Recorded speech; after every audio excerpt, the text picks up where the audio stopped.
name is Deanna, and if your heart beats fast for plants, then this is your channel. And for you guys coming back, I'm glad that you're here, and thanks for your support. And today we're going to do a repotting with you. Instead of me just doing it by myself like I was about to do, I said let me get the camera out and let me just record it in case anyone is interested.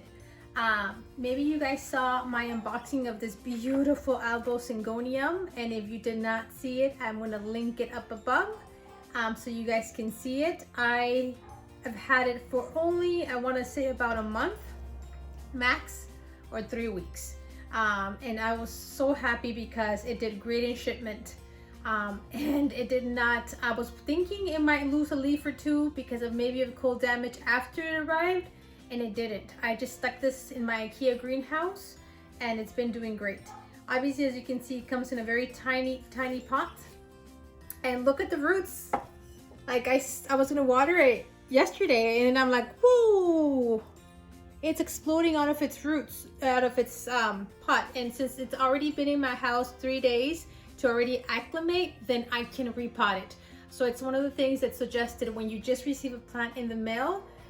You have to wait. You can't repot it immediately because it'll be too much shock for the plant. So like I said, I've had this one for 3 weeks already here in the house. I don't know if I said it wrong, but it's 3 weeks approximately.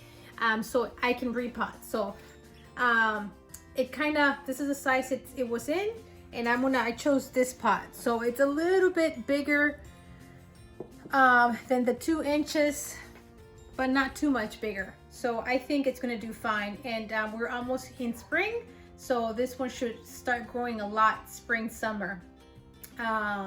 So let's repot it. This one likes to stay moist. You don't want it to dry out too much. It has thin leaves, so you need to be careful with that. So what I chose, the growing medium that I chose was, I used basically half and half of already a soil mix that I buy from the nursery. You know, I always suggest you find a good soil mix already from a local nursery. You can ask them what they suggest. Let them know you want something that's airy. This one's airy. It already comes with a lot of good mixes in it. But I added a 50% more of perlite because you always want to make sure that your mixture is very, very airy because you never want root rots, right? So half and half is what I'm doing here. So we're gonna mix.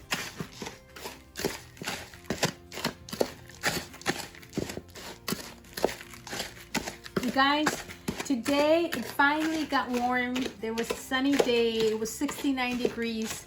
It's not gonna stay that way. It's gonna get really cold. So I'm happy that I got a taste of what spring is gonna be like. Aren't you guys ready for spring? I know I'm ready for spring.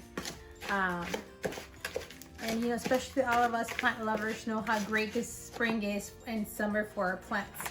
So let the growing season begin.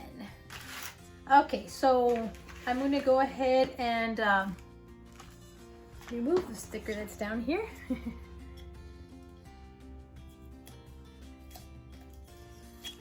And you know, some people put something in the hole so the soil won't come out. I need to go get something. So I went to get some orchid chips, and that's what I'm gonna put. Something like, yeah, that one. That one's kind of like, you see that? It leaves a little bit of a circulation, and I'm gonna just drop these in here.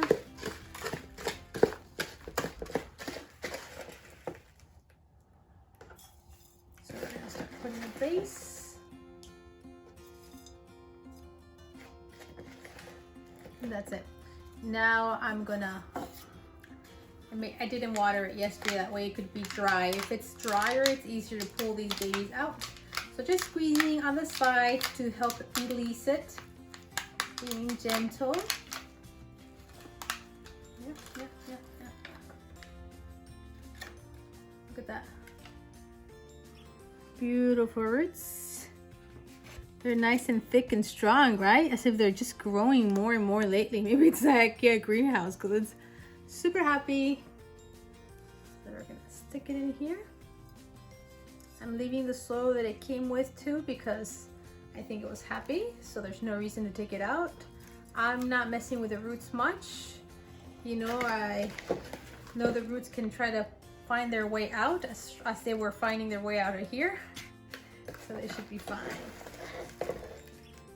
So yeah, with the soil mixes, you know, you kind of start learning. You always research your plant. You find out if it's one that likes to stay moist or that needs to be dry, you know, dry before watering. So you kind of start learning, experimenting with soil mixtures until you find the good balance for the type of plant that you are repotting.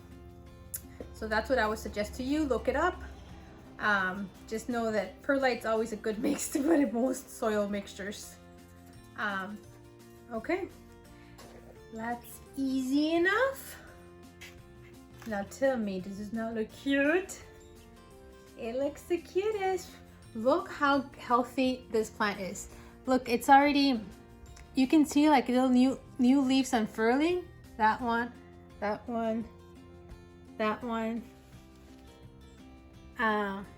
It's so good and happy, except that I'm seeing, yeah, there's some variegation of the new leaves that it came. Yeah, so those are gonna grow in a bit. So it needed watering, so we're gonna water this baby. Let me go get my watering can. This plant does not necessarily require filtered water, so I'm using regular water now from my, you know, faucet. The only thing is that I always make sure the water's not super cold. You always want the water to be room temperature. That's ideal. Like, you know, a little, you know, not cold. You don't want to shock the roots. So that's kind of what I wanted to make sure I got. And we're gonna water it, and you always want to make sure your pot has a hole on it. This might seem simple or basic to some of you guys, but I'm just saying it just in case somebody that's just starting in their plant journey. This has a drainage hole in the bottom. So basically I'm gonna water, and I'm gonna make sure that the water comes out from the bottom. And I'm putting a lot of water because I want all the soil to get very wet. And now you see that drainage, that's good. That way any excess water will come out from the bottom and it won't cause any root rot. Sometimes I'll redo it if I had water. I would redo it one more time, and that way you can make sure it's nice and wet, all of it. So now I have more water, and I'm gonna re-wet all of the soil mixture because we want to make sure that it's all nice and wet. Okay. So these little plastics are the ones that I got from Dollar Tree. Remember, you can find them in the nurseries, Walmart, but Dollar Tree has the best prices right now. Got like 4 or 6 for $1. So this is basically what I would do. And once it starts draining, you can put a little, I have the other terracotta pot that goes on the bottom, the saucer. Put the saucer, and I'm gonna pop this in my IKEA greenhouse cabinet. So later on, I think this spring, I'm gonna go ahead and put a moss pole or some kind of bamboo pole so it can start grabbing, because Syngoniums like to grab on and climb. So that's gonna really help this plant grow faster. But for now, I thought I would wait for maybe the spring. But yeah, that I wanted to share my little elbow and my little update and my little repot, and hopefully this helps you out. So these are beautiful. Okay, thank you for watching. They like high humidity, forgot to say that. So that's something that spring and summer, at least in the North Carolina, we get a lot of. So I think it's gonna be happy.